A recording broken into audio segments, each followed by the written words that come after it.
programmed the report to be laid in the House on Wednesday last week in order for us to be able to debate it the following day. Unfortunately, we were told the report wasn't ready on Wednesday. Thursday, we had the vice chairman of the committee, the Subsidiary Legislation Committee, lay the report. And we thought Friday we'd be able to debate it. Then Friday, the chairman himself surfaces in the House only to say that what the vice chairman did had no authorization from the chairman. And that was most unfortunate. It placed the vice chairman in a very awkward position because it would have meant that the vice chairman had misled Parliament. Mr. Speaker saved the face when he said there appears to have been some miscommunication. So the paper should be nullified. What was purported to have been done by the vice chairman should now be regularized by the chairman, which is what happened this morning. And thereafter, we had to debate the report. The report of any committee is usually generated by the chairman acting in tandem with the clerk of the committee. When you have produced it, you submit it to the committee for the committee to peruse it. If the chairman plans anything in the report and it comes up for discussion, the committee members could raise objections that what you are inserting does not reflect what transpired during the meeting. Or maybe they could say that, Mr. Chairman, this does not represent the entirety of the truth, so let's amend it this way, which is what the ranking member did after the chairman had given the report to him. You know, Friday, the chairman came up to say that what report he gave the chairman, the ranking member, to look at had been completely mutilated. I don't know where that is from. Even if a committee is chaired by an opposition member, the majority of members must accept the content. The chairman does not have the sole prerogative of determining the content. It must be agreed to by the committee members. As I said, today we had it late and we had to debate it. The issues raised, as far as I'm concerned, you heard. The remit of the Subsidiary Legislation Committee is defined by Order 166. Then you have a committee chairman who is trying to import extraneous matters into the committee's report by virtue of the fact that he's the chairman. At the end of the day, you are supposed to prove whether or not the instrument is constitutional or not, whether it infringes any law. The issue, and that's why I brought them back to what happened in December, when we debated the estimates of the Electoral Commission. They made it known to us that they were going to do a new voters register. And when they say that they're not going to rely on a birth certificate, people are raising issues. We sent them back to memory lane. In 1992, when the first registration was done, birth certificate was not part of it. In 1995, when we had to do a re-registration of the entirety of Ghanaians, and it's been made to appear that this is the first time Ghanaians are going to be re-registered. In 1995, we did a re-registration of everybody in this country. The Electoral Commission did so. Nobody complained. In 2012, a re-registration happened in this country. Nobody complained. You know that. Birth certificates were not part of it. What has changed today? What has changed today? So they keep shifting the goalpost. When we are debating the estimates in the chamber, the position of the minority leader and indeed of the minority was that, yes, the provision would not suffice.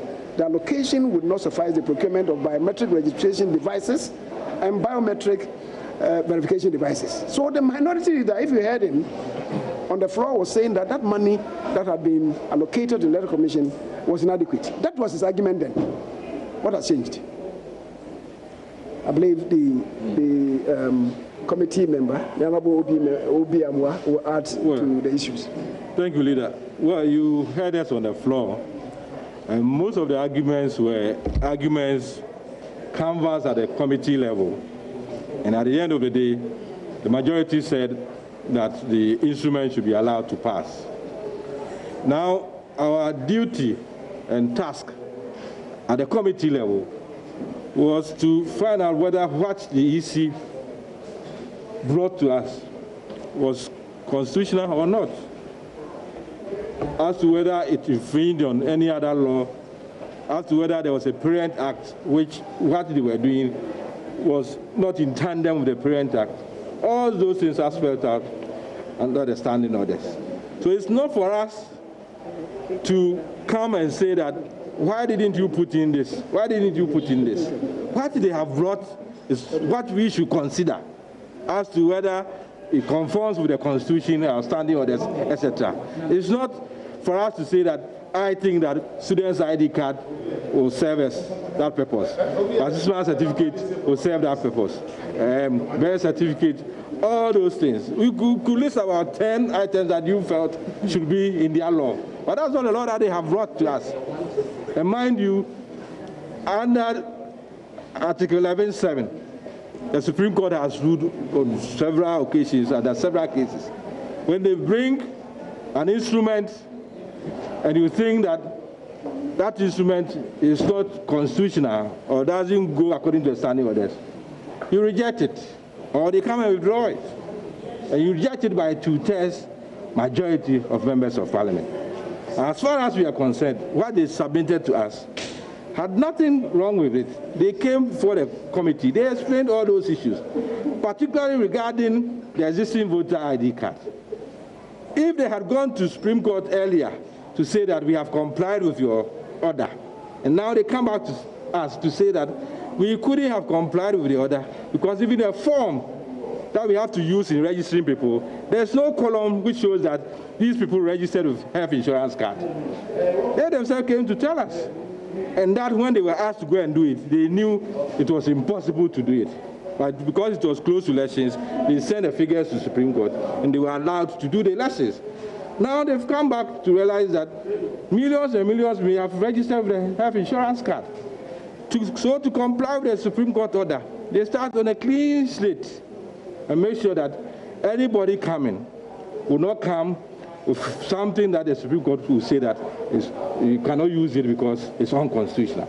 And that is the foundation and gravamen of all this. I don't see why we should be screaming and talking. If you think that other forms should be allowed as ID, it's for you to canvass your argument somewhere, but not on the floor, because the law that they brought, they hadn't infringed on anything.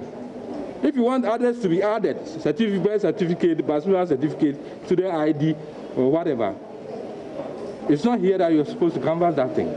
Because what they think, and they told us that out of the abundance of caution, they don't want to use any document that will be shut down by the Supreme Court. So they came, they were sure that if it's about passport, if it's about NIA card, those ones, they are legitimate, nobody can challenge it. If they go and add anything which somebody can impugn its integrity, then they have to start all over again. We agreed with them. So we hear people saying that everybody has birth certificate. Indeed, working at the Ministry of Local Government and Rural Development, birth and death registry is under our ministry. When you engage them, they will tell you that people who even take their birth certificates to the foreign missions, they come for validation. If you're holding your birth certificate, you take it to any of your missions, they come for validation, just like other institutions. So if the easy things that they cannot validate your birth certificate the day that you are coming to register, and for that reason and other reasons, they have to eliminate it. It's for anybody to canvass elsewhere that indeed the EC should be compelled to add birth certificate as one of the documents required for registration. That's what it is. You may say that 5 people could vouch for somebody who didn't have any document. Just recently, limited registration, 2019. All those who went to register, they didn't have any existing voter ID card. And there were some, for various reasons, they had turned 18, they didn't have driver's licenses. They had turned 18, they didn't have NIA. EC brought their data, and it turned out that 95% of those who registered in 2019 didn't have any card. People had to guarantee for them. So this is not a new thing. And in any case, when it comes to guaranteeing and anything, it doesn't favor anybody. In my constituency, I can tell you thousands and thousands use health insurance card.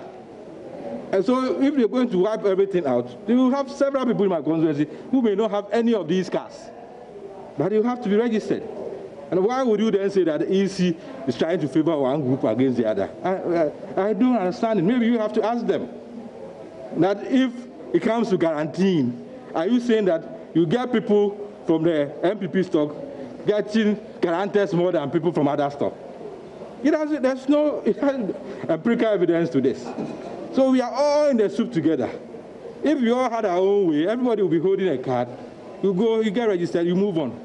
But those who don't have, and we can guarantee for them, we guarantee for them, we all have cards, and we move on. That is what we can say. If there are any questions, we are ready to answer. Yeah. Talk about the existing voters' rates, as well as we speak, is a valid